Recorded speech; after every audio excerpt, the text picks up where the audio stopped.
a supply zone, how to use the PO3 to your advantage, and also how to use order flow at fair value gap. So these are the three things that we are going to cover. So we're going to be going over a sell trade I took on Wednesday the 9th of July in the AM New York session.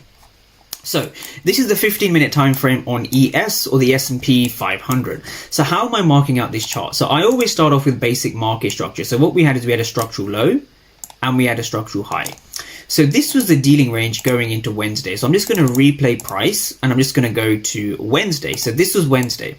So what we can see straight away is that we have, of course, our 50% area. Anything above the 50% area is a premium, right? So we're in the premium, and it's very simple how this trade was panned out.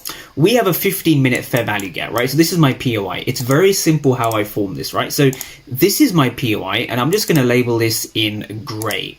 So this is my key level, my POI, my point of interest. It is an area on the charts that I want to trade from. And so why did I pick this area? Well, there's a couple of reasons, right? So we had a minor breaker structure down here.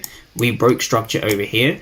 And more importantly, if I just bring on the Asian range, right, we can see that the market manipulated around the Asian range. So we can see a phase one manipulation. I call this a phase one manipulation because price has taken out the price has taken out the Asian low.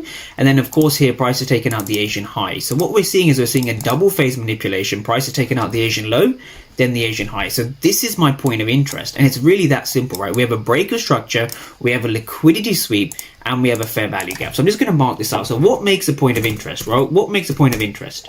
We need a fair value gap. We need to be ideally in the premium for a bearish fair value gap. And we need to have some kind of a liquidity sweep, right? So this is the formula, right? This is the recipe that I'm using. I want to see a fair value gap, I want to see a premium, and I want to see a liquidity sweep, right? Not necessarily in this order, but this is what I'm looking for.